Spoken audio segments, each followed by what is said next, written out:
Hey everyone, and welcome to the first update video on the Chaos Inoculation Trickster I am playing in the Calandra League. Since last time, I swapped over to being full Chaos Inoculation, so 1 life and only energy shield. It's been really a challenge with the loot drop rate this league, so just off the bat would not suggest going CI from the start, especially if you are playing solo self-found. If you're in trade, you might be able to make it work with some currency, but the currency drop rate has been significantly reduced. Regardless, let's get back to the build. I'm still using a 4-link. So this is what I've got linked up so far. Still using Orb of Storms. I've swapped over to using Innervate instead of Onslaught here. Give me another little bit of a lightning damage buff.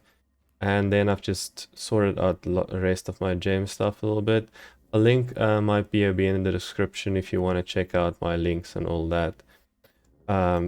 So I have prepared a map for us just to run as a showcase, show you how it looks. This is obviously a tier 6 map, but I have gone further than tier 6s. I've been able to test up until tier 10 maps, and the build seems to be still doing alright. In terms of dealing with the essence mobs, it's not as great with that because of the shock effect the shock that I can affect on them is much lower than is necessary to really do a lot of damage. So I think in order to deal with them a little bit better, we need more levels for more damage in our skill gems. Also having a pseudo 5-link, so I know there's a unique glove that gives you socketed gems are supported by added lightning damage. Stuff like that will help a lot with this, just to bring that shock that you affect a little bit up. That will make it easier for you to kill those tanky mobs. But yeah, generally the build that I'm playing is fairly tanky itself. It has a lot of layers of defense, and since Lighting Conduit does not need too much damage, it's fairly alright investing a little bit more into the defenses. And as I said, I'm currently still on a 4-link, so it is much more challenging than it should be if you have a 5 or even a 6-link. It should be a lot easier to get your damage up high enough for the melee nature of this build not to be any issue for you.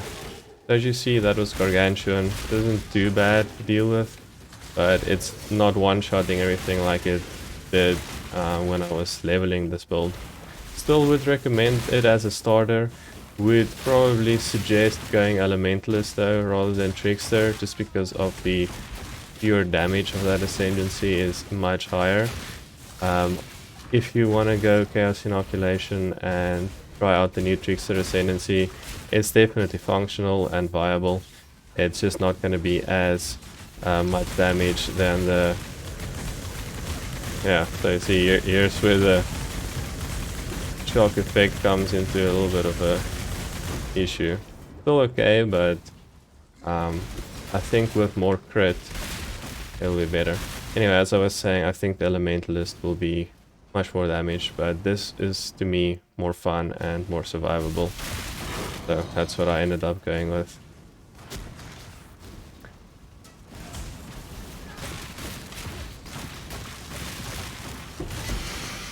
Alright, this is my skill tree as it is right now. I am using Ghost Dance to recover some energy shields when I get hit, and I try and get my evasion as high as possible. Obviously with Ghost Dance you have to have your your evasion higher than your energy shield, so just keep that in mind. Otherwise Ghost Dance will limit the amount of energy shield you can have. The next step for me would be to go into Mastery of Leech and get this Leech here, as long with the Ghost Reaver. I'm going to try it out. If it feels bad, I might just drop it and just stick with this increased leech rate. The more energy shield you get, the better that leech will be, and that again we get from our Soul Drinker mainly. the overleach. And then I still haven't gotten all the Uber Lab trials yet, but I'll definitely go Polymath next.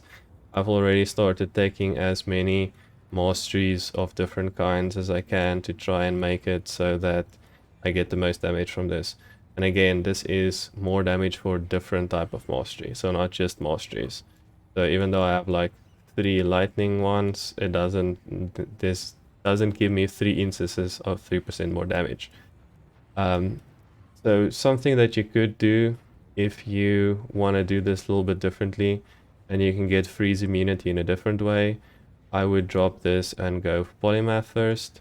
In terms of immunities, I have 100% shock avoidance. I get that from... Where is that? Where are you hiding, sir? There we go. From Tempest Shield. So this gives you shock immunity buff along with some nice block chance for more defense. Also, this deals lightning damage when you block, which also helps a little bit to spread Lightning Conduit out more.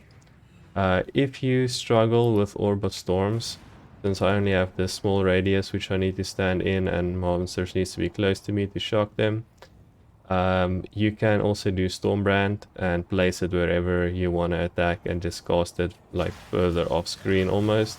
So that's definitely something I would suggest if you don't like the in-the-face gameplay that much.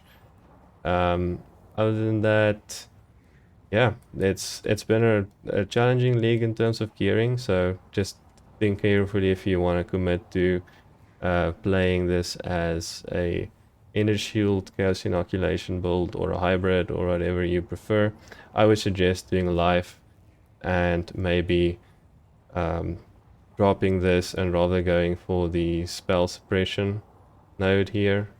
You can still use this as some defensive layer for Energy Shield, but in terms of fully committing, that is real challenging if you don't get the proper gear.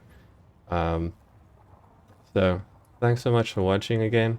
I really hope that this helped you. Let me know how your builds are going with Lighting Conduit, how you're playing it, if you're playing it with different ascendancies other than the Elementalist and Trickster. And let me know if there's any questions, and I will see you in the next one.